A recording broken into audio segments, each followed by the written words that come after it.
This is the Wheel of Time Spoilers podcast.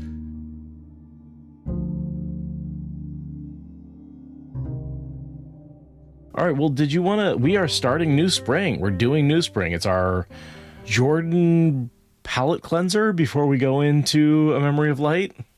Yeah, last fresh breath of Jordan before the full Sander Lanch of it all that wraps it up for real. For real. And we're not doing this in any of the normal locations. We're not doing it after book 5 when Moiraine, disappears. We're not doing it after book 11 when Jordan stops writing. We're not even doing it after A Memory of Light, so it's a full circle. We're not doing it in publishing order. Like, we're just throwing this sucker in there because for us, it feels like the right time. I think we were saving it. It was this wild card floating around, and then it felt right. It felt really right to just have that available to do now. And so, yeah, we're doing this in a little bit of an unusual fashion. Right. We're going to do it in 5 chunks, I think, rather than chapter by chapter or even double headering it. We're going to do this in pretty rapid order because, always joked about doing it as a just single recorded stream. Single day. And that's unrealistic. But we're keeping pieces of that energy by doing 6 chapters today. Yes. But I do think that because these chapters are lovingly granular in their detail, we're going to be able to skip a lot of sections fairly quickly. That's a very nice way of saying it's a lot of recap. It's a lot of detail. It's a lot of things we already know. But this is the fan service book. This is the book where you get to just saturate in 20 years ago, here's all the things you know and love about the books. And I think it's going to be faster to talk about than usual. And this is also the point where Jordan has his lore well established. He knows what his world is. He knows the Eye of the World-isms have been worked out. If you have a debate about whether he intended something to change or be a certain way, it's almost all laid out in this book. Who the cultures are, what the magic system works, at least before, the Dragon Reborn comes along and starts changing everything. But this is sort of this is what the world was when the story started and what he wanted it to be. It's almost a way for him to go back and say, yeah, ignore some of those Eye of the World-isms. If you know what's going on, if you have an open eye, if you're an Aes Sedai going into the Eye of the World with all this information, so many more things become clear. Which is also why I think it's terrible to read it before the Eye of the World. Absolutely. I love reading it in between Memory of Light and Eye of the World because that's the chronological cycle of it. But yeah, I would never recommend that as the first time read. Like, no. No, you read this in publishing order on your first time, in my opinion. First time through, you read it the way the author intended it. And after that, you can pick and choose. If for no other reason than like, oh my God, just getting buried in the Aes Sedai names, there's no point in doing that any earlier until he actually starts doing it in the series and these characters start popping up. Right, but once all of these characters have reached their apex, right? Shiriam has become Black Aja and been executed for that behavior by the time that we're getting here to read this, right? Even if you read it in publishing order, like all of the Aes Sedai who were in the original 13 that bounce in book 3, so many of them are named here, but they're midway through being terrible people by the time that you read this. This is before, like, the only ones of these who could be Black Aja at this point are ones who were Black Aja before they joined the tower or who are Aes Sedai. All of the ones who are accepted, who we know become Black Aja, unless they were Black Aja before, or Dark Friends before they joined the tower, they are not yet recruited to the dark side. And as far as I'm aware, there's very, very few Dark Friends before they become Aes Sedai. I think they're filtered out pretty well. I'm not sure. I just remember them being like, first of all, they don't recruit from among the novices and the accepted, right? So if you're a Dark Friend, you don't get to be Black Aja any sooner. Well, I mean, depending on who you can make contact with. I guess. Based on what kind of shenanigans you've done. But like, again, you have to be a certain age to get into the tower, which doesn't leave you many years to get super high up in Dark Friend ranks. No. So it's very, very rare that you're going to have a novice or accepted who is at all dark inclined, because they don't even get recruited until they have the shawl. And yeah, just very few teenagers are super Dark Friended out.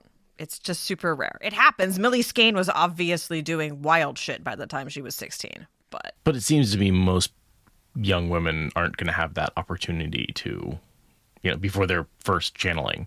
Yeah, most people are good and don't turn to the dark side until they've been properly disappointed by life, which tends to not happen until, you're past the age of entry for getting into the White Tower. So let's not forget all the orphans out there, though. This is a very orphan-prone world. Most orphans don't turn to the Dark One. So all of the women who we see here who are accepted and who we know become Dark Friends, one should assume that they are not Dark Friends. One should assume that that transition for them lies in the future, in the intervening 20 years between now and Eye of the World. Of course, we do see some Aes Sedai who are Dark Friends. Yes. We do get some of those for sure. I'm just saying, of the accepted, anyone that makes your skin want to crawl, if it's an accepted, she hasn't made that choice yet. But I think we've concluded that point. Should we get into chapter 1, which is not about Aes Sedai, except in the most vague and superstitious of senses? Right. So, should we talk about the structure of the book at all? It's mostly Novice Moiraine with some land chapters in the beginning and at the end. Accepted Moiraine. Accepted Moiraine. Yes. Sorry. Yeah, the last month of her Aes Sedai training, or the last month of her accepted training, and like the first 3 months of her Aes Sedai career, bookended by Lan transitioning from young warrior to middle-aged warrior.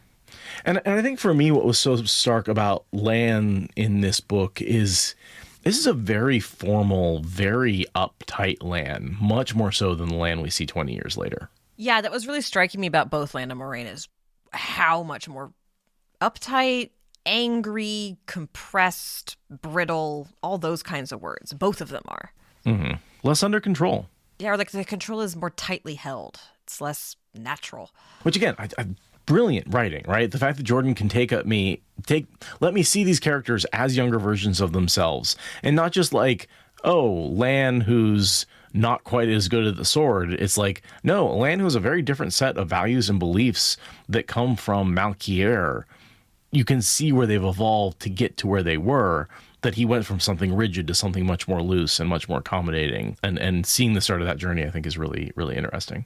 Well, as he says somewhere, I can't remember if it's just in the show or if it is a quote from here, but like the concept of he had nothing to live for a very long time. This is the version of him that had nothing to live for. When we meet him in Eye of the World, he has spent 20 years retraining his emotional landscape to have something to live for. Granted, it's, still kind of a suicide mission, and then you got Nynaeve in there. But this is the guy who's pure nihilism because he truly has nothing to work towards in any meaningful sense.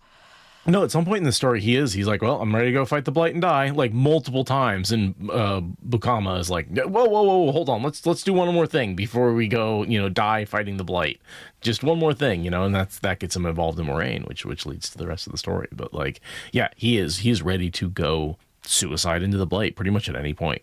Because he has nothing to build. He has nothing to work towards. It's just fulfill honor and obligation until you're dead. And then Moiraine gives him a huge mission, and that totally changes how he approaches what frustrates him and what he prioritizes. And 20 years later, that makes her a very different person. Moiraine is less dramatic. She's more just the transition of maturity, right? She has plenty to build as a, 20-something who's about to get the shawl. She's not nihilistic, but, she still hasn't picked her direction yet. That is the same. I think for me, the interesting part was the parallels between Suian and Egwene, and then also Moiraine and Egwene, and more like Moiraine and Nynaeve, and like the way they're sort of two novices. I guess not Nynaeve, more Egwene and Elaine. The way Suian and Moiraine you got one noble, one from the that parallel is there, and it's written like it's there, right? You got a noble and a common woman. You've got the one who's a leader, one who's, more of a follower, even though they're both leaders, right, in different ways. Suian and Egwene both want to go out and see the world and have adventures and end up as the Amerlyn Seat, right? Like, and I can see the parallel also in how they're written a little bit. Almost a little too much, right? I almost see a little bit of Elaine in Moiraine. Yeah, it leans a little hard on every generation of Aes Sedai has these two girls, but also, they do share a lot in common. Hell, they're related, right? Moraine's half-brother is Terengale, who is Elaine's father.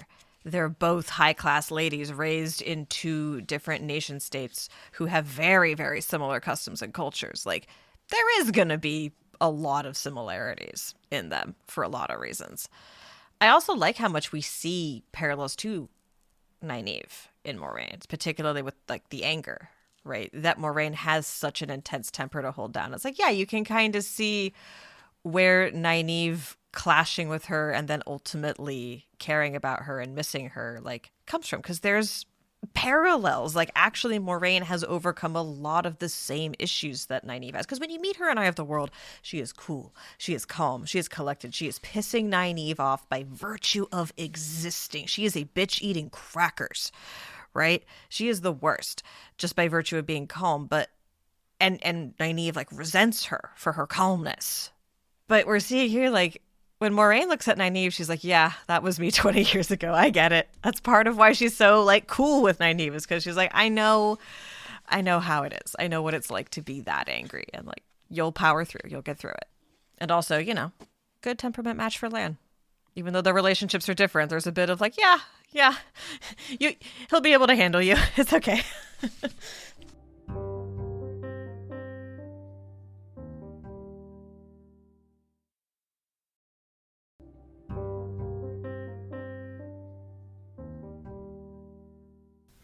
So we join Lan.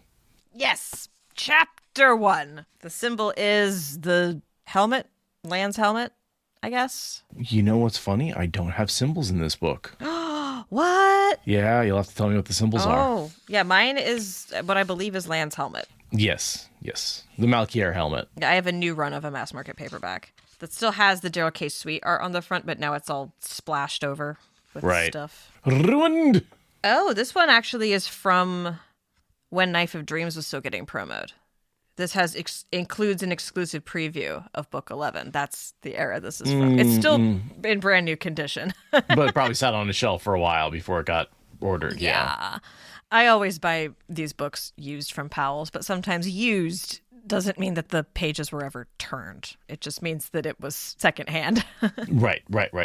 Someone bought it and it sat on the shelf for a while, yeah. Anyhow, yeah, chapter 1, the hook has Lan's helmet as the symbol. And what's the hook in this one, do you know? The hook is the geologic formation that they're using to set up the attack against the ambush. The anvil and the hammer, yeah. Yeah, the hook is a literal ridge of bare stone that is shaped in a hook-like fashion. But yeah, read us in, because it's Lan. A cold wind gusted. Gotta start with wind. Every time. Even if we're not doing the paragraph, there's still going to be wind. I gotta say, I did notice that there's the paragraph. Like, this is not a wind, I'm actually surprised we didn't get the paragraph at the beginning of this book. Yeah, just imagine the paragraph and then this wind. Yeah, right? A cold wind gusted through the night. Yeah, all right. Across the snow-covered land where men had been killing one another for the past 3 days. The air was crisp, if not so icy as Lan expected for this time of year. It was still cold enough for his steel breastplate to carry the chill through his coat, and his breath to mist in front of his face when the wind did not whip it away. The blackness in the sky was just beginning to fade, the thousands of stars, like the thick scattered dust of diamonds, slowly dimming. The fat sickle of the moon hung low, giving barely light to make out the silhouettes of the men guarding the fireless camp in the sprawling copse of oak and leatherleaf. Fires would have given them away to the Aiel. He had fought the Aiel long before this war had begun, on the Shinaran marches, a matter of duty to friends. Aielmen were bad enough in daylight. Facing them in the night was as close to staking your life on the toss of a coin as made no difference. Of course, sometimes they found you without fires. Hell yeah. Fighting the Aiel, never a pleasant prospect, right? And you set them up as enemies from the beginning. Yeah, they are deadly enemies. They're like the Golden Horde, making the nations of Europe decide to shape up and build armies, right? Like, they're nations defining. They are an international threat. They cause for a coalition to come together between nations that have nothing in common and nothing good to say about each other. Also, we get a good introduction of Lan as someone who will go to war over a matter of obligation to friends. Like, he's not in this because he really cares per se. He's fought Aiel in the past, not because he has anything against the Aiel, but because he just is an honor mercenary or something. And you can see him going around waking people up, right? Like, he is there for duty. He sees falling asleep not as something that's like inevitable, or it's something he has to like, oh, these damn assholes are just falling asleep. He's like, okay, part of duty is to wake them up, and they need to stay awake. I don't know. There's this sense of like he'll do what's right, but he'll work really hard for it. Yeah, totally. Also, he has a sword that's ancient and has had the hilt replaced a million times. There's this constancy to what he's doing. There's this archetypal warrior that can withstand everything that even the other mere mortals cannot. Because he's a king. He's the king of Malkir. He's got the king of Malkir's sword, right? He might be a lost and discarded object, but he's also still the power-wrought blade of an honor code. And he already doesn't need to sleep a lot, even before the bonding. And he has excellent command of the oneness, the Kodi, the meditative technique that allows him to ignore the cold on top of emotion. And we get that he's in a camp with about 300 men. Yeah, a pretty small force. So as he's walking along, the next thing I have is Bukama basically has been following him, checking up on him the whole night. As he checks up on the regular soldiers, his mentor is checking up on him. And so then we get his backstory, right? The whole Bukama carrying Lan out of the falling Malkier.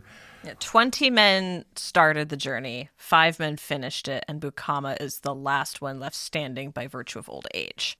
Like, there were 5 who raised him, and the other 4 have died of natural causes, right? 15 of them died in the desperate attempt to save the baby, and the other 4 have just, like, aged out of life. Which I gotta say, that's just saying, oh, this is the last one left alive of the men who raised me. What a death sentence in any book, right? Like, he's 1 week from retirement. Getting too old for this shit. Like, it's really, it's the cliche is there with Bukama. We know he's dead by the end of this, and he is. Yeah, no, he is the old police officer at the beginning of the movie who you're like, oh, buddy, you're not gonna make it. You're not gonna make it. I'm sorry, but it's just too tragic. But it's a tragic backstory. It's great for Lan to have that angst of like 15 of my, like, so he has 5 dads, right? Like uncles, kind of like how Oliver's being raised by the Red Arms. And those 5 men have the perpetual lingering horror of losing 15 of their comrades in one night, trying to get this kid out. Like, that is always over. There's 15 other ghosts in the room every time that they're training him to survive and keeping him alive when he wants to go like climb a tree or whatever, you know? And can you imagine, like, the weight of the deaths of 15 men is on you from the moment you're born? That's been told to you every moment of your waking life, that like 15 men died so you could survive. The amount of guilt and responsibility you would feel. Yeah. I don't think he was a very rambunctious child. I think he had to have been pretty gosh darn somber from the jump. A little bit about the Dark One's name, right? There's all these like lore drops that we know about Wheel of Time that, like, if you say the Dark One's name, that does cause bad misfortune, and people have seen it and experienced it. And healing from Eyes to Die is kind of a rumor, but maybe it's worth avoiding. You really get a sense of the kind of worldview that the Merchants Guards were bringing into the Two Rivers for the boys to be hearing about the world before they ever went into it. Like, these are the pre-apocalypse concepts of magic and evil before everything goes to hell, before he gets inducted into higher levels of knowledge. This is more or less how the Two Rivers boys are learning about the world, is men like Lan having these attitudes and talking about them where village boys can hear. And speaking of like his attitudes, like he's thinking, okay, the Aiel are part of this pattern of the Dark One coming back every 1,000 years. He's off by about 20, right? That's a rounding error with that many years. And he says, and now close enough to 1,000 years after Hawking's empire. It's not quite though, right? Everything else is exactly 1,000 years, but not this one. This is too early. And that's because, you know, we're on that 1,000-year cycle of Ishamael getting out. Right, because we're talking about 1,000 years ago. You don't have the decade in, decade out granularity of when did this advisor show up and make the critical moves that didn't actually culminate for a while, right? Like, not to mention it was a 100-year war. How do you 1,000 years from the beginning, 1,000 years? Yeah. Right. Actually, it was 117 years. Technically, there was a 3-year break in the middle. Right. So yeah, it's close enough. It's close enough. And also, yeah, the Dark One's not really going to be super breaking free for another 20 years. but also it's kind of happening now, right? Like there's just a lot of halo effects around the exactitude of what's happening. And I kind of headcanon that Shamael is at least in the dream world at this point. Even if I don't think he can quite touch the real world, but I can think he can start to touch really, really dark friends' dreams. Jane Farstrider has already been messed with. Right. At this point. Right. Those Aiel that leave the message on a... They're killed and they leave the message with the Ogier. Yeah, and that's happening more or less around this time, maybe like in 2 or 3 years, but closer to now than to Eye of the World. So it's obvious that like Ishamael has to have at least started to get out at this point. I was headcanon that his first contact with the world happens when Rand is born. That like it's on that 3,000. That Rand is born exactly 3,000. Well, I guess he's not born exactly 3,000 years because he's born in 988 or something like that. No, because the books pick up in 998, which means he's born 20 years prior. Exactly, so 978. 78. Right. I was subtracting 988. I was subtracting 10 years, not 20. Yeah. Move the decimal point. Right. So I guess that's not exactly right. But yeah, I mean, I don't know. I headcanon that like the moment Rand is born is the same moment that Ishamael can touch the world again.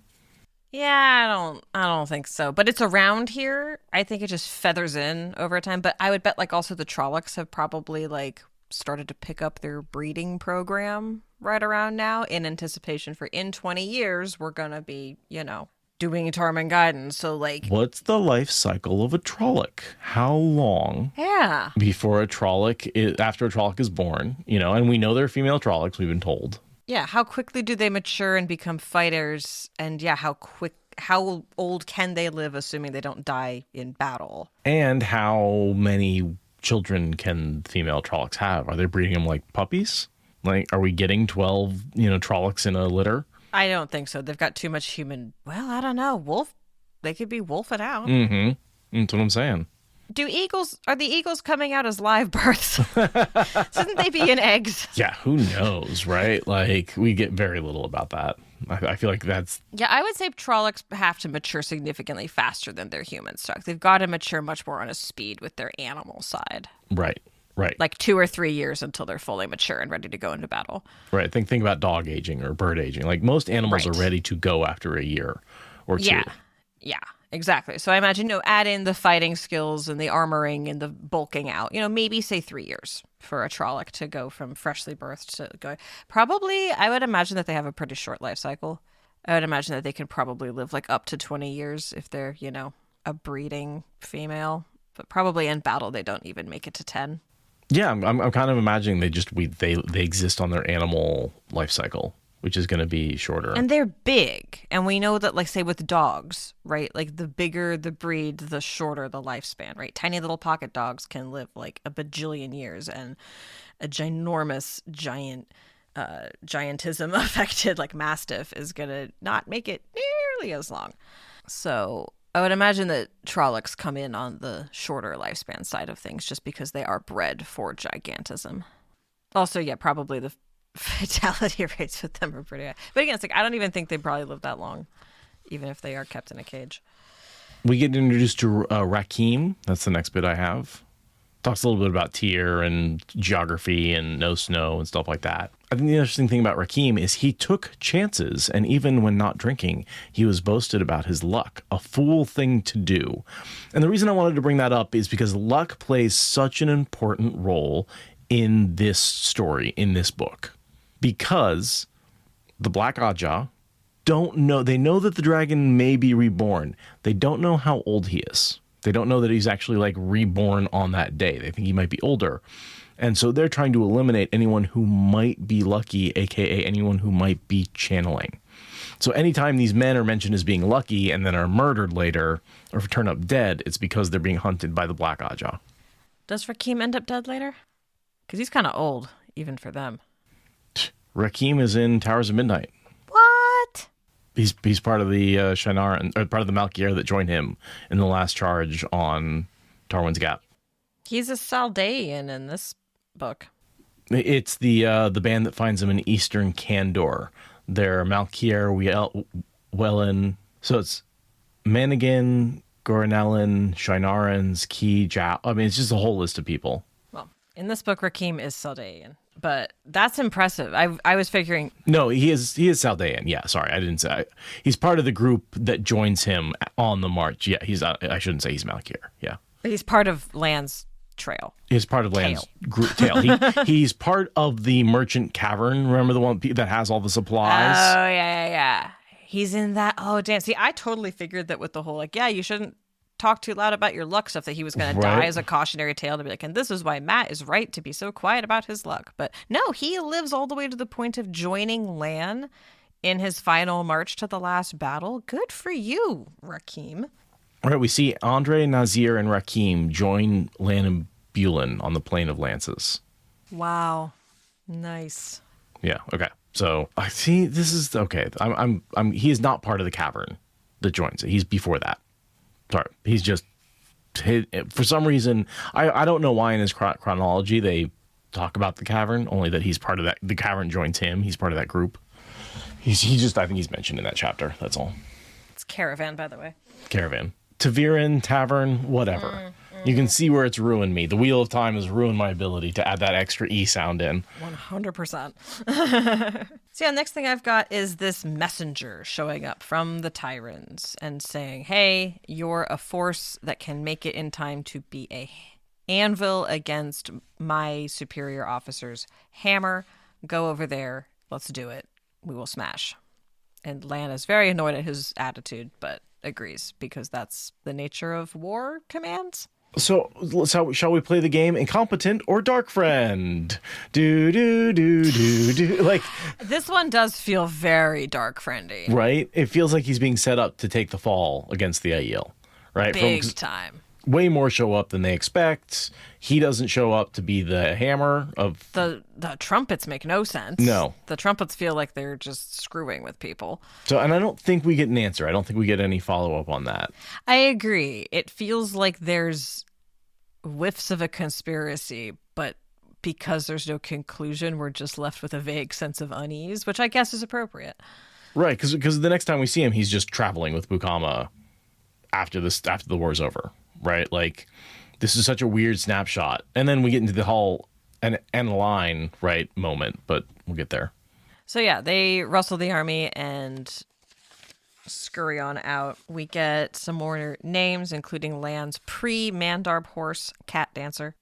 I'm so used to looking at names like, is that a fan name? But like, that's not what this book is. No, it's not this book. No. We get a fun little, in stories, men just gallop forever, and it's stupid because that's not how horses work. And I always appreciate that because I'm pretty sure these books are kind of where I got clued into the idea that just galloping a horse for 10 miles is a dumb thing to think you can do. I'm pretty sure that I didn't know that was dumb until I read these books.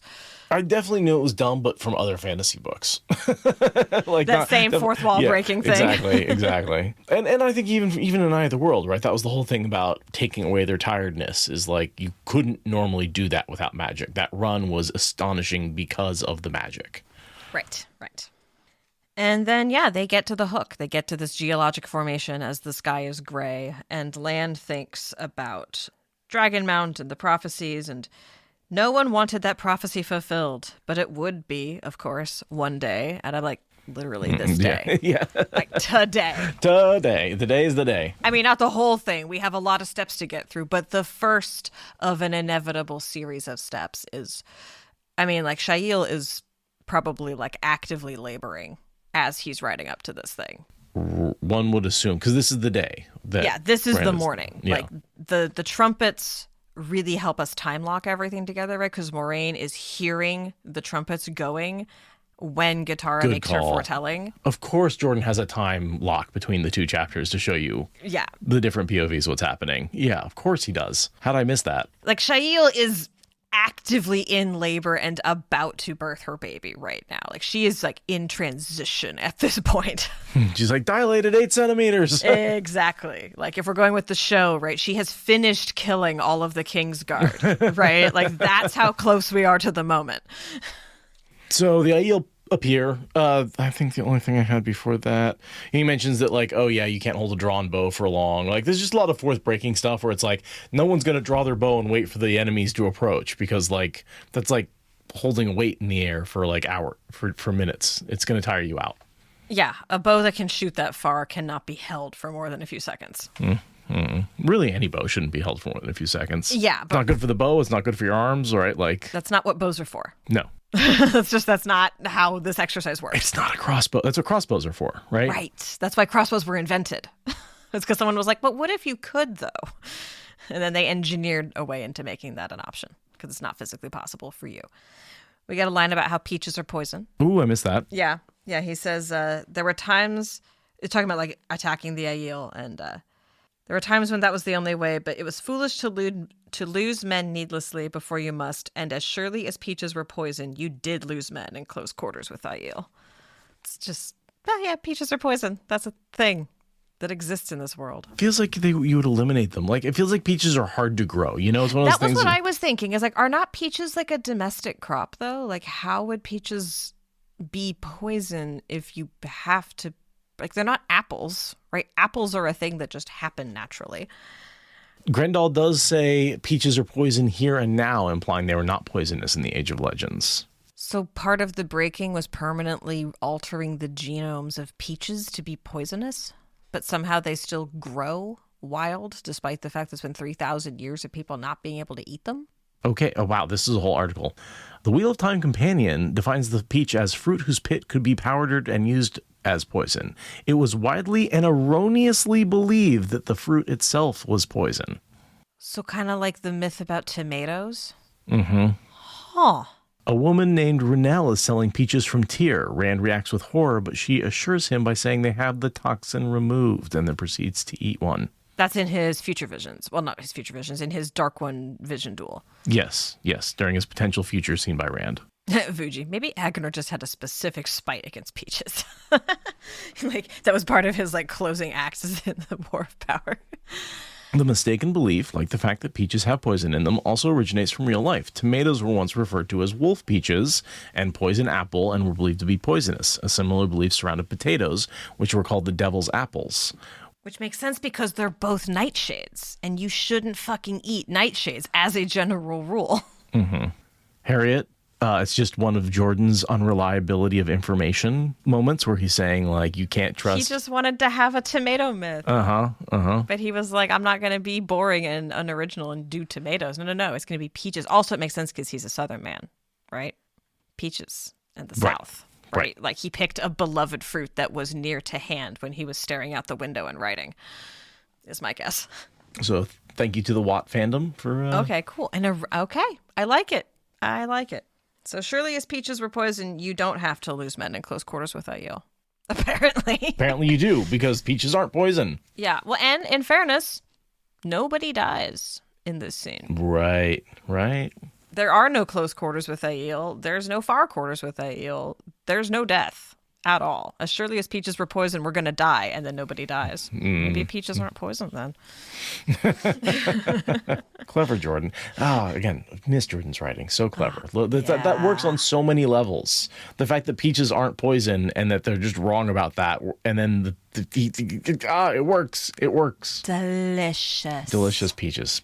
And of course, the number of Aiel that come out of this forest are way more than they were told, right? This feels trap setting, right? Because it's 1,000 Aiel at least, and more coming, when they were told like 200. So yeah, that's the question. Is this because the Aiel are coming together to retreat because they've killed Laman, or was this actual misinformation to get land trapped? Because my impression was kind of that, like, no one knew this many Aiel were coming this way because the Aiel are retreating because the news that Laman was killed last night has propagated that fast. But it could also just be that someone wanted to get land killed because fuck you, that's why. Is it possible that the messenger himself was the Dark Friend and that, like, nothing of the noble never heard about this? Like, he just made up the guy's name? I mean, that's totally possible. It's a Terran without a name. He does not give his name. He's like, I'm not going to tell you who I am, but you need to go get in the way of a bunch of Aiel. Right? Like, yeah. Yeah, I don't know. We get the code D, which is just the flame in the void. Yeah, he's talking about it in much more Age of Legends terms. He calls it the oneness. He's using an old tongue word for it. Like, clearly the tradition that he's in is like an encased in amber warrior code method of doing this, whereas what the Aes Sedai have is a much more living tradition where the language for how they describe it has changed and evolved over 3,000 years. It seems like Lan's got this like, here's the ritual way that we think about this. Very different, even though it's the same thing. But in either world, we see him teach Rand the Codee, and Rand is like, oh yeah, the Flame of the Void, right? Like he recognizes it. Right, but then Selene calls it the oneness. Right. Right, and so there's different ways that the same information has percolated down through the ages. Because it's what it's called doesn't matter. It's the same technique. Many paths up the mountain, same view from the top. Yeah. Right. So yeah, they stand there waiting for the Aiel, and then the Aiel all flash mob, respect him. They just all shout on a line and then move on with their lives. I don't understand why they know and respect him so much. I don't understand why he gets left alone here, but he's apparently fought with them before in the past. I don't understand the Aiel Lan connection. This is their retreat, right? True. And so, I mean, and they know of him because what I'm guessing is wise women. Dreams and whatnot. Had visions, dreams, and whatnot, and basically said, don't fight Aniline. We're going to need him later. It'll end in the world. Like, it will just, the world will end in disaster if you fight Aniline in this battle. Because he has to keep Moiraine safe so we can bring her and the Rand and the, yeah. Exactly. Yeah, so he's fought them before, but it didn't matter then. Because he won before. He would have lost this time. Ah, true. Because he's like, I don't care if the numbers are futile. I have my honor, blah, blah, blah. And so the only way the pattern could save him was to send dreams to the Aiel. Okay, sure. But 3-1 odds against the Aiel, I mean, you're losing, right? No, even with dragons, even with channelers, like, I mean, you have to go Dumai's Wells to win against that sort of odds. You have to go full Dumai's Wells. So the chapter ends with him saying the day was beginning strangely, and he had the feeling there would be more oddities before it was done. But we don't pick up with him on this day next, I don't think. I don't think we get answers to that. I feel like we do just pick up with him on the road later. Yeah, no, I completely agree. It's just, this is a day in the life of, but not, it's like trying to show the same day as Lan and Moiraine having the same first day, but then we don't pick up with him until quite a bit time later. Yeah. And with that, I think we're done with the first of our 6 chapters today. Yeah. No, the trumpets are an odd one. I don't think we ever find out what's going on with the trumpets in New Spring. Weird. They're so important for helping us be time synced. You'd think they would, like, mean something? Yeah. No, I got nothing.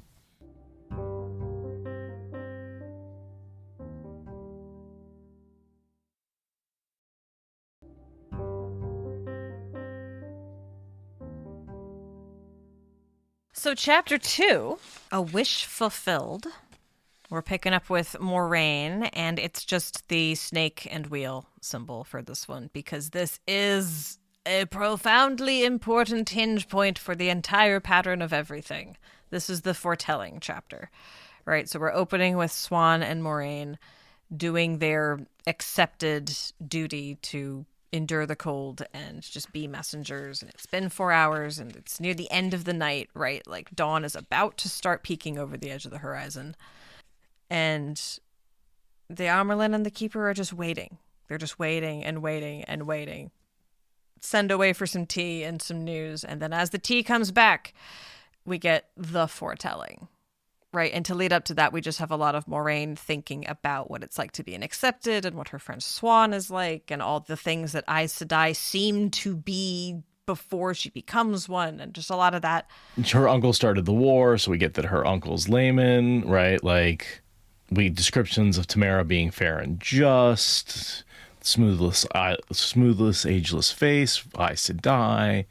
She has gray hair, right? Gitara has fully white hair, but even Tamara has gray hair, right? This is not the carousel of young women that go through the Amerlyn Seat that leads to Siuan getting raised, right? Part of the reason why Siuan is raised is because starting with Tamara, the Amerlyns start dropping like flies. Because of the Black Ajah, mostly. But before Tamara, it had been pretty like normal and consistent, right? This is the beginning of the towers starting to have small wobbles that are going to oscillate all the way up to Elida tearing everything apart, right? Well, and in a lot of ways, because of this foretelling, right? This is the moment in which they realize the dragon is reborn, and the Black Ajah really needs to start tearing the tower apart and making it not functional for the last battle. Right.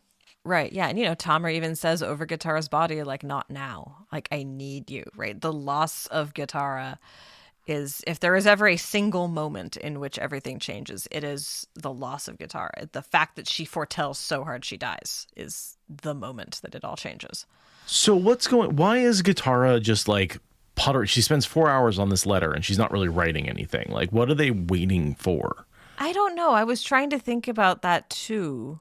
Because, they're clearly waiting on something, and Moiraine's best guess is some kind of foretelling or... It has to be, because they waited until the third day to send out these healers, right? There's this timing that seems to be implied that the Amerlyn and Gitara are waiting for something. That, like, on the third day, there would be news. Yeah, it does seem like that, and from everything Moiraine says, the best we've got is just it was other foretellings from Gitara. Mm-hmm. But that's why they've sent all these people out. Because, like, remember, but Gitara foretold sending Aiel out to the waste, right? Tigraine. She sent her out. She sent Luke. Yeah, she sent Luke into the Blight, saying it was going to be super important, right? Yeah, both the children of the Andoran queen got separately foretold off to their deaths, breaking the queen's heart for no good goddamn reason.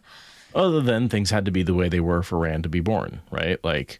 Tigraine had to go to the waste for Rand to be born. Yeah, it's just weird that the Andoran siblings had to be displaced that hard by magic. But Gitara is this like hinge point of foretellings, where everything she's foretold is essentially created Rand. She's kind of Nakomi-esque in that way. It's very Avatar of the Creator, just like right in there, like hard inserting new code into reality. Feels like the pattern was like, here's my hammer. Let me smash the pattern into place with it a little bit, right? Here's like, my patch notes inserter. Right. This is the CRISPR of destiny, is what she is. Yeah, it does really seems to be. But yeah, and so I think a lot of this just like what they're waiting for and what they're waiting on, and why is everybody sent out today? Because it was important that no sisters be witness to this foretelling.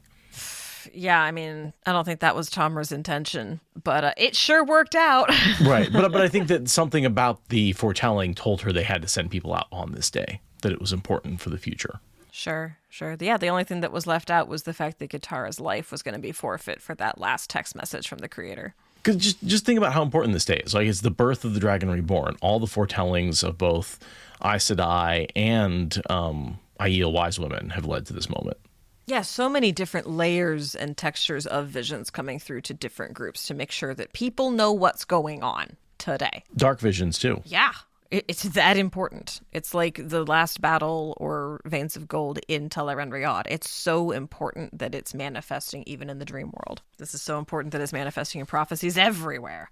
Mm-hmm. The next bit is sort of like she and Suan's backstory and how they became friends, and the fisherman's daughter and the noblewoman, and how Suan's the leader, Moiraine's the follower, but they're lockstep in their power, and that sort of just the whole backstory of them two coming together.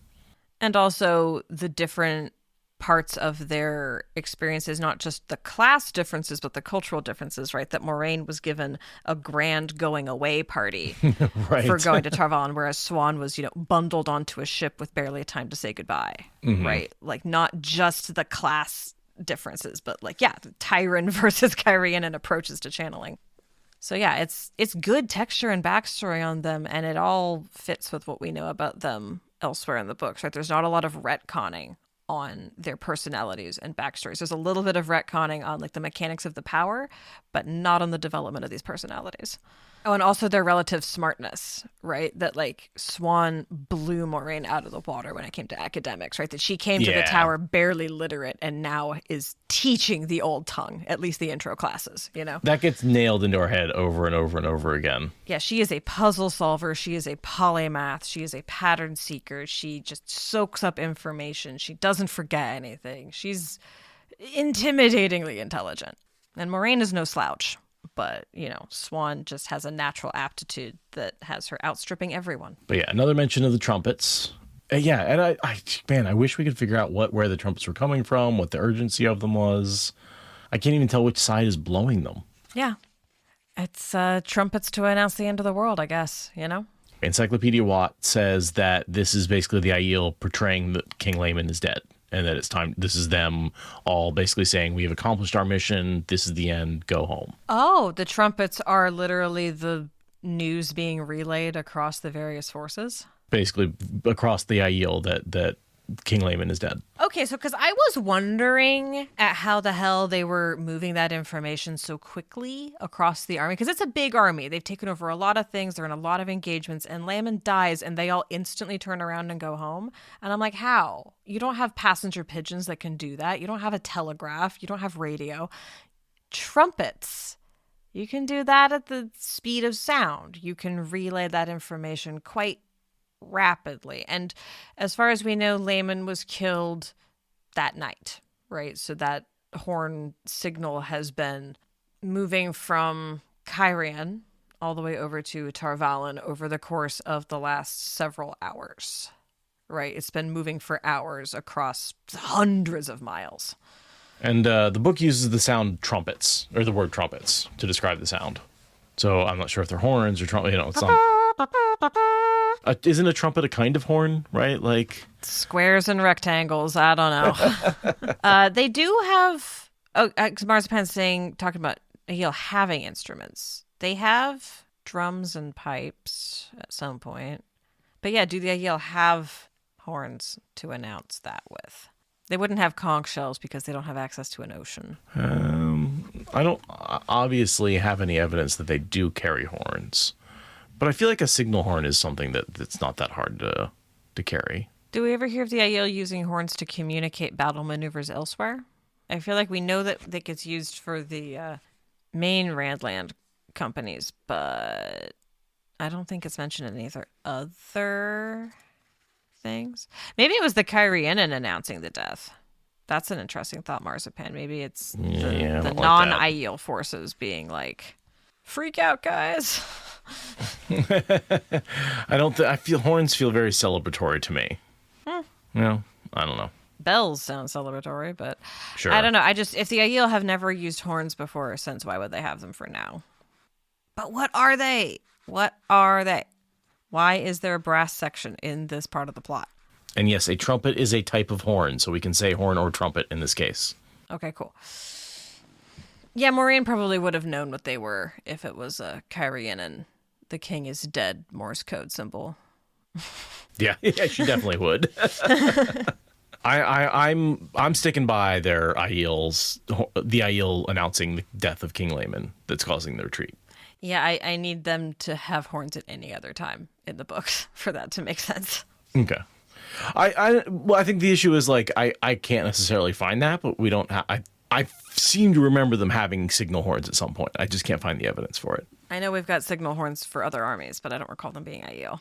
Trumpets. Yeah, I don't know. But someone's got something to announce with all these trumpets. And it serves for Jordan to sync us up between Lan and Moiraine in this moment. Mm-hmm. So yeah, the next thing I've got is mention of Elida absolutely sucking, a detestable woman who is the best Aes Sedai to have come out in recent years in terms of her trajectory through the training program, aside from up-and-coming Swan and Moiraine. So this is our first mention of that issue. Right, her personality and her Aja sucks. yeah, and sort of the foreshadowing that in positions of power she is abusive. Yeah, and also that she's going to be a problem for this book. Like, she's going to be a problem. She does not become a problem later in life. She is a problem from the jump. The little bit about Ellen's book as she's like reading outside in the hallway, I didn't really understand this whole passage about like what's the point. Just to show that Moiraine is like attempting to be an accepted and is still like not very good at it and figuring out how to be like sort of showing her inability to control a situation even with a novice. There's a little bit of her of showing that Moiraine is not yet having the Aes Sedai calm, collected attitude, that she is still only an accepted and doesn't really fully have her maturity together. But I think more it's to make us care about Ellen, to make us care about Ellen because she dies. She's the one who fails her test. And I think this is mostly about showing her as a full and complete character so that way we feel the loss when she dies, because no one expects her to die because she's just a sweet, pretty girl who likes reading romance books. And you would never think of her as the one to get tragically lost.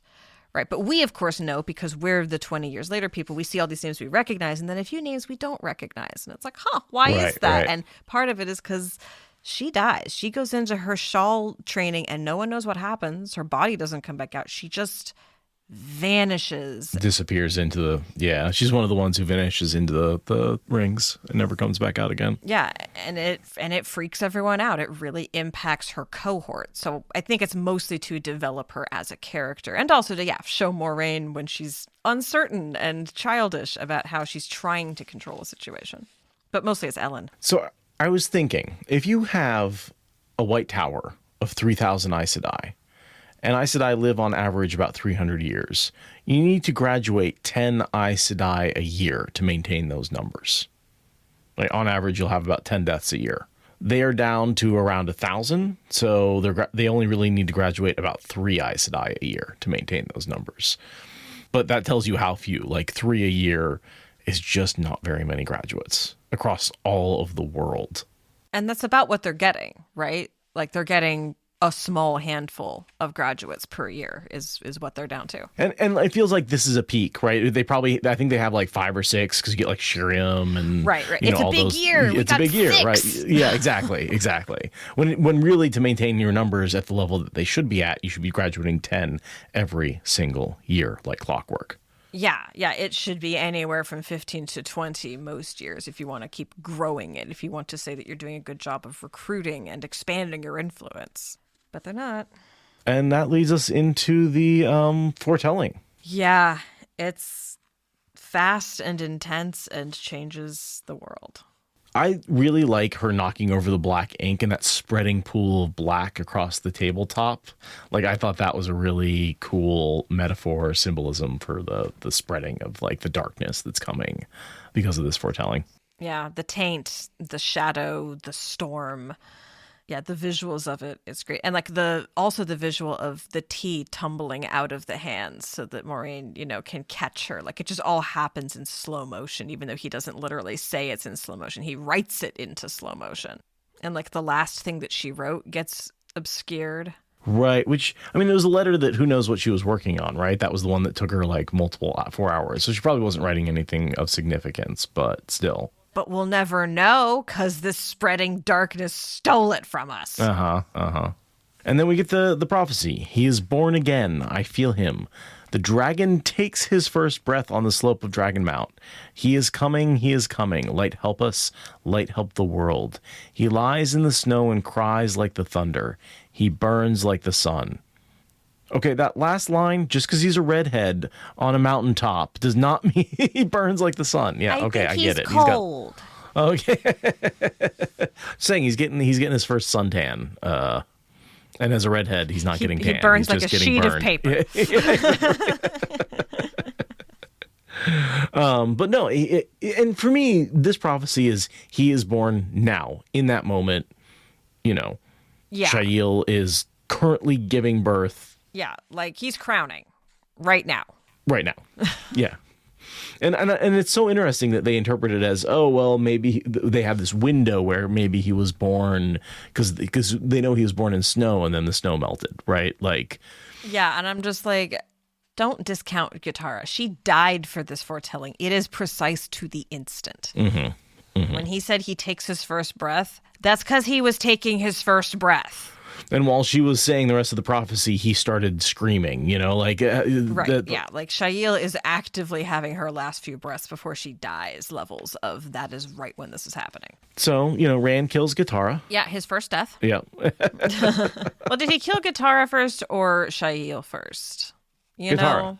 Because, like, Definitely Aiel was, Gitara. like, kind of already probably definitely gonna die, like, somewhere farther into the labor, But I think she had him for a while. Like, she held him for a while. She didn't just she did not die with his first breath, unlike Gitara.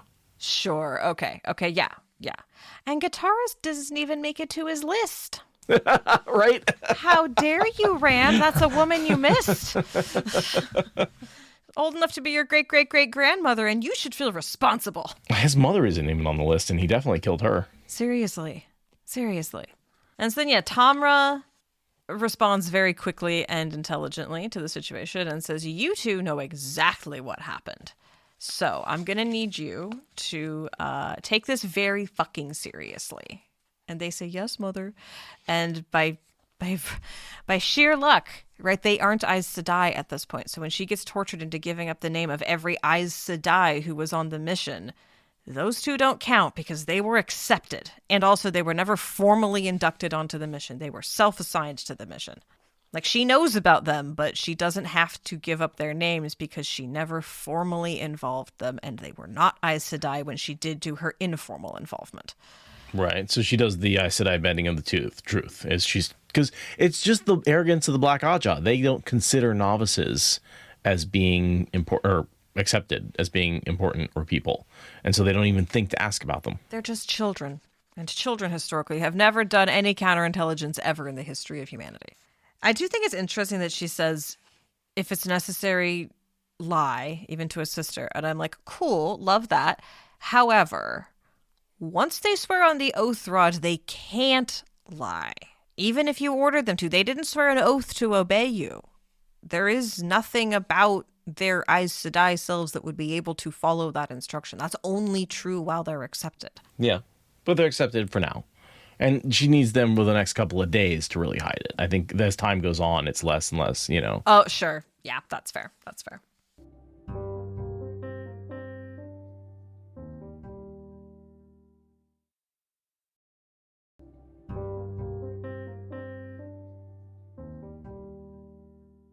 But that brings us to chapter 3, practice. And our symbol is a fish.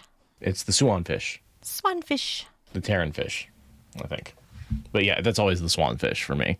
Yeah, for sure. I mean, I would argue it's a fish, not a swan, but you know, whatever. Swan fish. Jordan. He wrote such good books and then wrote such mean names. A little talk about the Ajahs. I did think it was interesting. Why are all the Ajahs equal size when some are larger than the others? I'm like, because the people who built the tower didn't know that. Like, yeah. Because you need to account for natural fluctuation without predicting the future too hard. Also, like, remember, Ajahs back in the Age of Legends were temporary coalitions, so there was no way to predict that there would be, like, generations deep trends towards some being bigger and some being smaller. The tower was built a little bit later, though, right? Like, I feel like the tower was built after the Ajahs were established formally. I don't know. I know that Ajah is a concept that existed in the Age of Legends and came through the breaking to get formalized into capital A Ajah in the tower, but I don't actually know where that sits with respect to the building of Tar Valon. This is something I remember researching, where I remember looking into this and going like, oh yeah, the tower was actually built much later in the timeline than you would think. Wait, unless I'm getting that wrong. Yeah, it was built from 100 years after the breaking to 200 years after the breaking. Okay, by 98 AB, which was the beginning of when the tower was built, the number of Ajah decreased from an initial 12 to the current 7. It is not known if these 7 had any purpose that was close to the purpose of the current Ajahs, nor what the purpose of the other 5 were. By the end of the 2nd century, so by the time the White Tower was built, 7 Ajahs were in existence as formal, not just groups of people. They were the Ajahs at that point, even if their purpose has changed over the years. So it totally makes sense that they built the tower to have 7 equal proportions because they were actively in the process of figuring out what the Third Age Ajah system was going to look like. So they were like, we're going to build this with as few predictions about how this is going to look in the future as possible. We're just going to make it 7 evenly divided, and like the future people can decide if that doesn't work for them. But, you know, within 100 years, they had a 7-party system well established.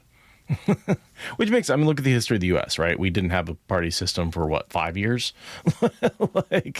We very quickly got to a 2-party system. We had a lot of phases of figuring out what kind of party system I won't say that would be too strong of a word, but which system we were going to use.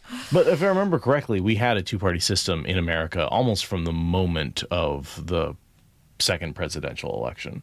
I think maybe we didn't necessarily have it during the 1st, And it was really different because it used to be that the president was from one party and the vice president was the next runner-up. And so it would often be from the other party. Like the way that we interfaced with the two-party system was very different than it is now. It's changed a lot.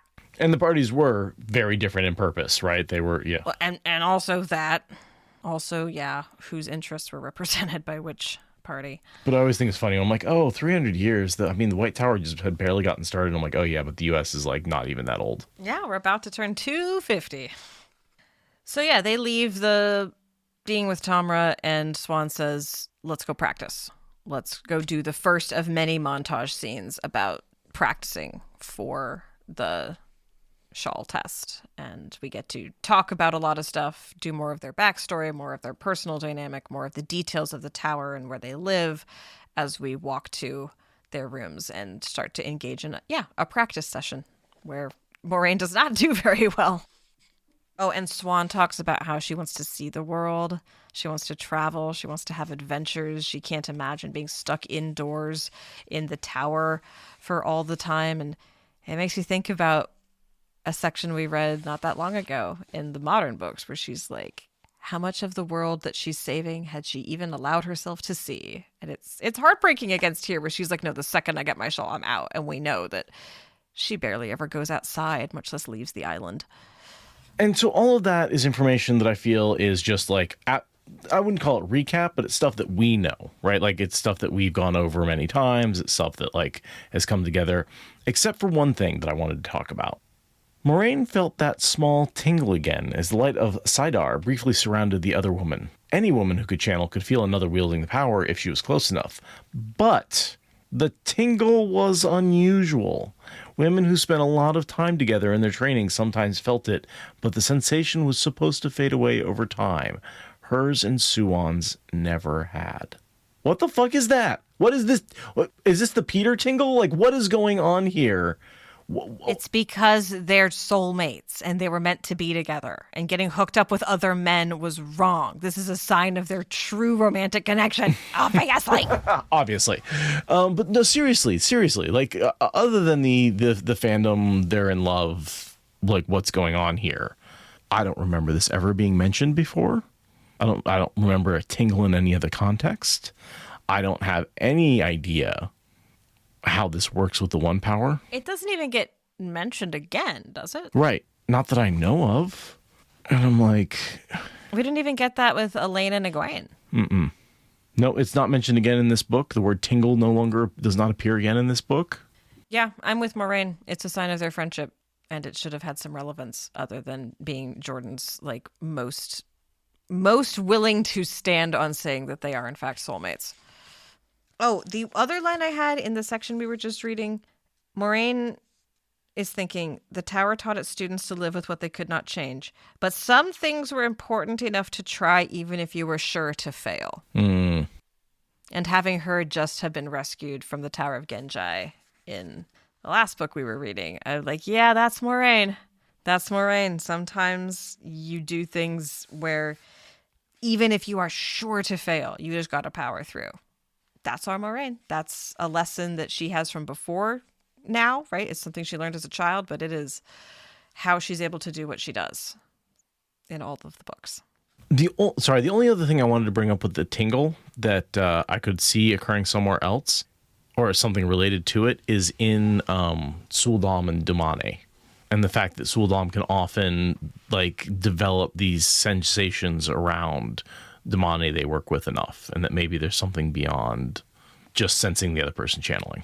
That was the only kind of tingle that maybe I could think of was related, that you have two people who work closely enough, and that if they, the Suldam say if they work long enough, they can start to sense the channeling. Yeah, but that's supposed to be because they don't have any other means of training, and that's the closest they get to training, and like these women are, training. Right. Or maybe it's something like what the women can sense men channeling, and there's a tingle, and it's a similar sort of like that sense, but you have to be really, really close with that person to develop it. They're lesbians. It's a lesbian tingle. Yeah. But think about how that relates to the tingle that men sense when they feel women, right? It's like, oh, if you are attracted to women, you can feel the tingle.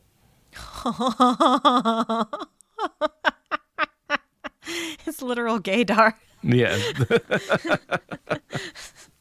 All right, So next I've got is a montage of their pranks, talking about washing Elida's clothes with poison oak, which is amazing. Putting fish in the fountain. Yeah. Oh yeah, and then here's one of the lines that made me really think of Nynaeve. Too much temper and you could not hold on to Sidar at all. Even after her 6 years of work at it, her channeling required at least a degree of calm. 20 years later, you know, a little girl who's like about 6 right now is going to be so powerful that she can be ragingly angry and still channel. And Moiraine is going to be... Has to be ragingly angry to channel. And Moiraine is going to be integral to that girl learning how to channel and building a block around it, right? Part of the reason why Nynaeve has a block is because she hates Moiraine. Like, Moiraine is the face of all Aes Sedai when she's putting up those angry walls. Oh, I kind of thought well, you're right, because we established that she didn't necessarily have the block in the beginning. Yeah, she just wasn't trained. It wasn't easy for her to channel because she'd only ever, like, done it once or twice. But yeah, there's a very specific thing where when she starts to lean into the lessons, she starts to make herself angry. And that's kind of where the block comes from. Moiraine is the face of the Aes Sedai represented in that block. Oh, one follow-up. Apparently, Moiraine feels the tingle in The Great Hunt, Chapter 4, when she encounters Suian. Right. Yeah, when they meet again. That's the first time it ever gets mentioned, is they've always had this special connection, which again, I'm like... This is a reference to that. It's because they're soulmates. Yep. No. Okay. No follow-up to that. All right. A little bit about the power. Yeah, now we're into the test, or the practice for the test. I think I think that part of the reason why a lot of the weaves don't require hand gestures is because they haven't changed since the Age of Legends, when there was a lot less of modern Aes Sedai hand waving involved. So now it's like antiquated ways of weaving because they haven't changed in 3,000 years. Right. These are old weaves.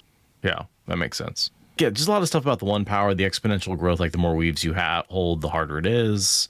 The more power you draw, the more tempting it is to draw more. The interesting thing about how size doesn't matter with the weaves, which plays an important role with Nynaeve later when she attacks all the Trollocs and stuff by making the weaves really big and dumping a bunch of power into it. It's fun. It's fun reference. I really enjoy reading this kind of stuff. Not sure I have a lot to say about it because it is just the world building that we know and love. Right. Yeah, totally. It's good little montage explanation writing. And then layered into that is the conversation that they have about how is the Red Aja going to respond to news of the dragon being reborn? Will they be able to leave him alone? Will they follow the law? Will they care about him? These are the questions that the two of them are considering before all of the chaos with the Reds that will come. Right? And they're talking about like the rumor of how some Reds don't even try that hard to take men alive who need to be gentled, right? Yes. That's just a rumor. No one really does that. Like the vileness is about to kick into high gear. The Reds have been doing human rights abuses because they're protected by the state and have qualified immunity for a long time. But the vileness is going to pick up and be a thing over the next 2 years or something like that. It hasn't happened yet, but it's going to start happening in like a week and then last for however many years it lasts before it gets shut down. Okay, because it happens because of the prophecy. So as they're practicing, Myrelle walks in, Lan's future lover. Moraine's friend who she's willing to go to when she's worried about what to do with Lan. And she says, you're the one I can trust to take care of him and then hand him off to Nynaeve when the time is right. Like, she talks about how she's not as good of a friend as Swan, but she's still a very good friend. And I mean, she's the one she picks for Lan, so. And it retcons a little bit. This sort of, because Myrelle's not introduced until much later in the actual series, and this retcons that, she was there the whole time. A little bit. He's doing that a lot with these Aes Sedai. He has a lot of ranks of Aes Sedai that aren't named in the original books. There's plenty of room to say, yeah, one of the unnamed Aes Sedai was Myrelle. It's just one of those like, this is my best friend. Oh, you've never mentioned your best friend before. That seems odd, but okay. Myrelle comes in and picks up on the fact that they have a secret, but is very easily redirected to misinterpreting what that secret is, right? Swan game of houses her real good and then allows misinformation to do what it does best and obfuscate the truth by telling mostly the truth, but obfuscating the most important part of the truth. Meanwhile, Myrelle's like, so with these Aiel attacking, last battle's coming, right? And they're like, wait, how do you know that? She's like, because rumor mill, like, obviously. But they, for a moment, they think she's talking about how the prophecy said the dragon has been reborn. And she's like, no, just the Aiel being, it's, she comes in with like, oh, yep, world is ending like every other day. And they're like, oh shit, how does she know? Oh, she's just saying that. Yeah. So then, Swan also distracts Morel with saying, help me torture Moiraine. Right. Keeps it all lighthearted and fluffy and not going to think about it too hard. And they break her a bunch of times. Morel likes ice. Clever. Does she really like ice in her bedroom? Interesting. Ice peppers? What? Well, you got to keep Lan entertained some way, and he is used to the cold of Malkier, so. Yeah, so Swan and Morel are doing awkward, embarrassing, painful things, and there's this line here that made me think about like weird trauma bonding of the tower. One thing every accepted agreed on was that whatever the sisters did to you in the test would be worse than anything your friends could think of. And if they were your friends, they would do the worst they could think of, short of actual harm, to help you prepare. Hazing. It's good for me. I love you. You can tell I love you because I made you feel like you were in mortal peril. Like, what kind of warped, twisted, emotional damage are they just making sure that every successive generation has as they go out into the world as responsible, long-lived magic wielders? The people that you love and trust the most are also the ones who will hurt you the worst. And that is an expression of love, not of abuse. Like, that's... You're abusing each other in the name of survival, and that's a sign of friendship. Yeesh. It's a brutal world. It's a brutal world. I do not like it. Would you like it in a box? Not in a box. What are you talking about? A box? No. How about with a fox? In... And raven. And dice. I was thinking in a tower. And it's fox and snakes is, yeah. Yeah, for sure. Wait. Did Jordan just base this whole thing on Dr. Seuss? The wheel of time turns. Living snakes that become foxes. So, Moiraine thinks a couple times about passing on your first try for Eyes to Die, but you only get one chance, right? It's the accepted test that you get multiple passes at. Isn't the thing where you can say no 3 times, and the third time, that's the accepted test? That's the accepted test. Like, best of my understanding, the Shawl test is 1 and you generally die or pass, right? Nynaeve is weird because she lives without potentially passing. But as far as I recall, the accepted test is the one with multiple tries.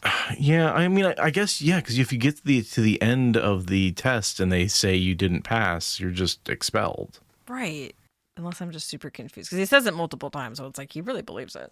Yeah, it does really seem to be that, like, failure is death, right? Like, and it's a summoning. It's not something you get to, like, say no to. Yeah, I didn't understand the on the first try comment that gets made multiple times. No, I'm right there with you. That's it doesn't seem like you get summoned once and you get to take it then, and if you don't take it, you don't get to be Aes Sedai, and if you fail, you're dead. Yeah, so I don't know what's up with that obvious mistake getting through. Other than, like, Nynaeve, they almost voted Nynaeve not to pass, right? Like, yeah, but she's like, it's really rare to fail and not be dead. Failure and death are usually the same thing. Right. She's only on trial because she didn't show decorum while surviving. Yeah. However, if failed, she will not be allowed to retake the test and will be put out of the tower. Huh. Maybe there's like a situation where a woman ends up like she's going to die and she can't do anything about it. So they decide to like pull her out because they'd rather like try again with her or something. I don't know. I'm confused about the rules here. That really does feel like he confused it with the accepted test. Yeah, that's what it feels like. That's the simplest explanation, is he just got wrong about that and everyone else was like, yeah, sounds right. All right, so next we have Tarna Fear busting into the room. This is someone who becomes Black Aja but is currently unaccepted. Isn't she turned in the tower, the Black Tower? I just looked her up, and that's what... Oh, am I confusing her with someone else? Oh, she gets turned. Okay, so she's not a Black Aja. I'm sorry, Tarna. That was rude of me.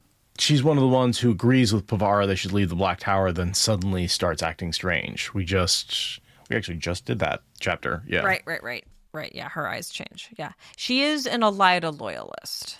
She does stay on the side of yeah. the tower. So she is an antagonist, but she is not Black Aja. Right, because she's with the Pavara group, which are the Elida loyalist Red Sisters who end up in the tower. Yeah. I also believe she's the one that talks to Elaine and Saladar about being in rebellion being a stupid move for the future Queen of Andor. Yeah. I'm pretty sure she's the one who kind of scolds Elaine on that point. And she's the traitor. Bayanin is the traitor. Tarna is the envoy who finds Saladar, and Saladar freaks out because they're like, how the hell could she have found us? I'm envoy, assuming not traitor. that's Got because of Bayanin. But yes. You're right. Yeah. But yeah, she is the first Red Aja that is super annoying and terrible, but is like also probably not evil when you're reading. Oh, and Galena makes a pass at her, but yeah, Tarna declines. Yeah. She's annoying and rude, but she's not evil until she becomes, forcibly turned evil, and then arguably it's not her. But yeah, Tarna has shown up to say that the Amerlyn has summoned all accepted for an announcement. Mm-hmm. That's why she's there. So. And also Gitara Moroso is dead. Oh, yeah, and Gitara Moroso's dead. And that's when Morel's like, what? That's the secret you were keeping from me? Oh, no, that's so... And so they're able to easily say, no. I mean, we were just told, we saw it, but we were told not to make an announcement, blah, blah, blah. And, it's easy to just... There's no reason to mention the foretelling at all. And then Tarna says, so was there a foretelling? And Moiraine Aes Sedai's it, right? She says... I was handing her a cup of tea. She gasped and fell dead in my arms. So then later, Tarna gives the lie for Moiraine and says, Moiraine told me that there was no foretelling. Moiraine never said that. But right. Tarna is not lying either. She is communicating information she misinterpreted. You may call me. Followed by her name is, right? Yeah. And they're not Aes Sedai. None of them are bound to the Three Oaths, but they are all bound to practice as though they were bound by the Three Oaths. But that could have gotten by with the Three Oaths. Absolutely. Perfectly watertight. The Three Oaths would have had no issue with that exchange. Mm-mm. Because everyone believed they were telling the truth. Because they're all just about ready to test for the shawl. They've really got the important parts down. So yeah, they run down the hallway to get to the meeting. We get more contemplation of the numbers and how empty the tower is, and then an absolute barrage of names. It's not the worst barrage of names we'll get in this episode, but it's a barrage of names. Mm-hmm. Yeah, I didn't really dig too deep into it. No.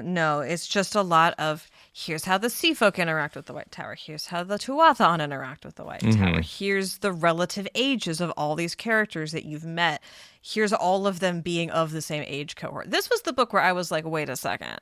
All the Aes Sedai that matter are of the same age cohort? Yeah, really? It's a little weird. That doesn't feel like Varen gets to be one of the few exceptions, Varen's mentioned here repeatedly. She's obviously already hundreds of years old, but it's like... But Elida, Sheriam, this many names are Suian, all accepted right now? No, and we get sort of a description of how the Sea Folk... The one thing I liked about the Sea Folk description is she's faking being bad, if you'll notice... Where? Moiraine had seen her fumble a weave time after time before suddenly settling into it so perfectly you wondered why she had failed before. Oh. She's faking being bad. Oh, I thought she was just slow to learn. No, because all the Sea Folk pretend like they're not very good. Even if they are good, because they don't want Aes Sedai going to the Sea Folk to recruit them. Also, she was probably trained by a Windfinder before she was sent off to the tower. So even if she's not necessarily more powerful, she's probably been pre-trained. Yeah. That's I had not caught that. That's a good catch. That she's like, I have to mess up 8 times before I can do it right. So then when she does it right, it doesn't look like she got it right for the first time. Exactly. Oh, that makes sense. Exactly. That makes sense. Because she shouldn't know anything about channeling because she's coming from the Sea Folk, which know nothing about channeling. Right. Oh, here's an accepted who I believe is Black Aja eventually. Aisling Noon. Right, she becomes Black Aja, right? She's part of the 13 that do murder and take off. Oh, I don't recognize that name, but no, not as far as I can tell. She's part of the 51 Sisters sent by Elida to the Black Tower, and she is bonded by Ariel Malvin. Well, fine then. I guess I confused her with someone else. I'm not doing good on my name associations today. And let's just see if there's anything in... She stays with Logain after he sends groups of Ashaman to try and find the seals. We suppose she was with Aiel, and so she escaped the capture and forced conversion to the Shadow, yeah. Well, I'm just out here slandering people. Not only is she not black, she's not even converted to black. That's too much slander on my part. And Marzipan's saying that they don't send just the weakest one finders. They actually are instructed to pretend to be bad at channeling. So that's... Bonkers. All right, so Tamara comes out and announces, we are giving away a crap ton of money to anyone who happened to give birth in this window of time. And I'm talking anybody. Like, because we have all the money, because we are the Vatican, and we have stolen so much gold. I mean, gotten tribute. At this point, they're just printing. I mean, I still believe that they just use magic to create more gold, right? Like, somehow they're doing something. I know they say they're not, but, like, what the hell? I think they must own, like, a lot of real estate under Taco Bell's across the continent, you know? Usury. Jordan says they're, like, the only existing central bank in the world. So a lot of their money comes from interest. Really? Yep. So they're the Vatican and Switzerland. Yes. I mean, that's a very secure position to be in, I suppose. And it's all secured with the one power, right? You're never going to take away the Aes Sedai wealth. They can always guarantee it because they have the power. Okay, yeah, no, if they're everyone's bank, then I guess owning all the properties under Taco Bell's across the continent isn't necessary. Also, they're on the biggest river on the eastern. And taxing river trade is always lucrative as hell. Mm-hmm. Basically, everything from the borderlands down to Tyr and that whole, and what's the other coastal city? Tyr and Ilion. And it would, like, I think pretty much all the trade goes through Tarvalon between those two major ports. Again, secured by the power where you can have much better protection against rats and against humidity and other things necessary. And all the stuff from Shara that comes across the waste, right, goes to Ilion and those ports, because that's how you take a ship. You don't cross the waste, you take a ship. Yeah. And then you go up the river. Yeah, so between, holding all the money and facilitating all the trade, a little bit of tribute from some kings, a little bit of interest on your properties that you happen to have acquired across the continent. Yeah, you should be sitting pretty good, able to give away. Charging for healing. They don't do that. I know, right? They don't give away healing. They don't charge for healing. They just, I guess they give away healing when people come ask for it, but they don't just give it away. But yeah, so they have, because this is a lot of money. We're talking about giving 100 gold crowns to every woman who gave birth in this 300-mile radius across a week of time. That is a lot of zeros. And it's enough to buy, a farm and a house, right? So $500,000 equivalent today, right? To buy a little piece of property. Multiplied by how many thousands of babies? Mm-hmm. Mm-hmm. Like a couple thousand? This is a lot of zeros. Many commas in this number. No, you're talking about spending $100 million essentially equivalent to do this. This is actually going to take the levels of your money down a notch. But imagine the goodwill it gets them, right? And but also, what a transparent move to the people who are like, oh, I wonder what she's looking for. I wonder what all these resources are going into, right?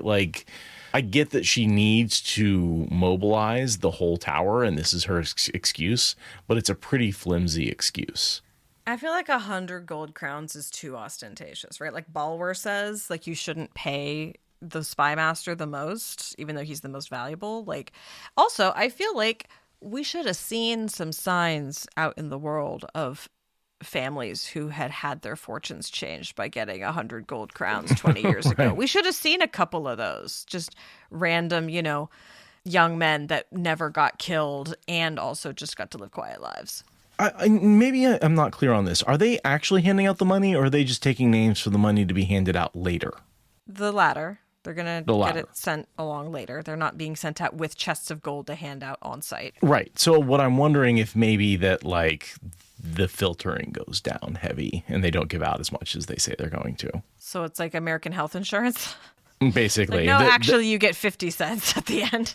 Or, that Amerlyn was going to send out the money, but we've got a new Amerlyn now since she died, so none of that money gets sent out. The one who succeeds her does say that she thinks it's dumb and she's going to try to stop it. So between that and the Black Aja killing off a lot of the recipients, there might be a lot less families who actually received that money than than we would think. A lot. I bet a lot of never got to claim it because they either got murdered and disappeared. Man, they really are the Vatican. Just full of bullshit. Yep. Because this is a promise. We never see them actually give out any money. It would have been really cool if, like, during one of the travel montages, if they'd run across, some young man who's like, I don't know, I got a bunch of money for being born, and so I started up a Cartwright business, and I'm very happy. Trust fund, just baby. Like, totally. Just like Nepo baby and out as a cobbler or whatever. But here's the thing. That's going to make you lucky, which is going to make you a target for the Black Aja. They can't have killed all of them. That's ridiculous. I agree. And there is the moment where we see that, like, Moiraine is not investigating every single one of them. They are winnowing it down to just the potential names that could be the Dragon Reborn. All the girls were not going to get killed by the Black Aja. Lots of girls were able to make this claim for money. They can't all have been denied, and they wouldn't have been killed because they didn't have, a dick. So there's a lot of women who could have, like, started up an inn or something with, like, that kind of money, or maybe it just all went into diapers. I don't know. And I think it's important to say, like, there is no doubt in anyone's mind that the Dragon Reborn will be a male, right? He is born again, right? There's no sense of people swapping genders from their previous lives. Right. Even though we do know that Amerlyn can be, there is a female dragon that exists and that Amerlyn is one, but, like, there's no doubt that this is the male Dragon Reborn. Right. And I always felt that the female Dragon Reborn was weak. I'm like, what are we on a 14 cycles? Like, do we alternate dragons? So that I guess that would make sense to have the female half corrupted in one cycle and the male half corrupted in the next. Right, like the male, like, breaks it, repairs it, and then it's the female's turn to break it and repair it. Exactly. Maybe. But I agree that it doesn't sort of fit the whole cycle and the repeat, and, like, it feels like the female problem would be something else. Like that, again, that feels more like Shadar Logoth as the female evil that needs to be combated. Petty backstabbing right? bitches with their rumors and their poisons. Oh, that does feel like, yes, you've got female evil is vitriol and talking, and male evil is war and fighting. I didn't put that together, but yeah, that is kind of how it's framed, doesn't it? I don't know. Maybe putting your good evil and your male female axes too close together for world building is just going to land you in hot water. Occasionally, yeah, totally. She describes the mission, right, and everything that will help them. Does the Columbo, by the way. And then, right at the end. The most important thing is just slipped in like an afterthought, hidden in plain sight. Also, it's a blinking neon sign to anyone who is looking for signs about what she's doing. Anyone with half a brain on the Dark Aja side, or on the Black Aja side, on the Dark Friend side, is like, she's looking for babies, and she really cares what gender they are. Can't imagine what that's about. But also, then they do take several years to figure out that it's not a grown man. So, like, right. I don't know, maybe the Dark Friends are all stupid. It does feel like they're dumb. Because they, like I said, they know he's reborn. They just don't know he's not a baby. They're allowed to lie and say that they're Aes Sedai. No, they're allowed to imply. Imply that they're Aes Sedai. Not say that they're accepted. Yeah, they are explicitly told that they can't lie, but they are certainly allowed to let people believe what they will believe.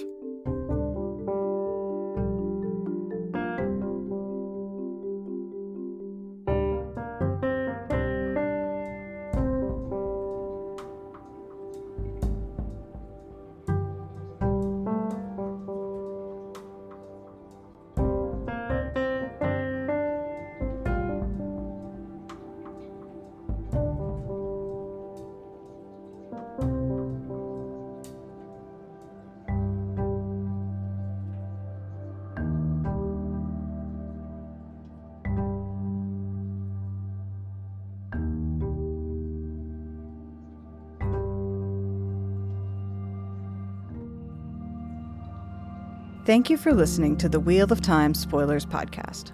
Please rate and review us on your podcast app, and consider supporting us on Patreon for ad-free episodes. What Spoilers is a production of Fox and Raven Media. For more podcasts from Fox and Raven Media, visit our website at foxandravenmedia.com.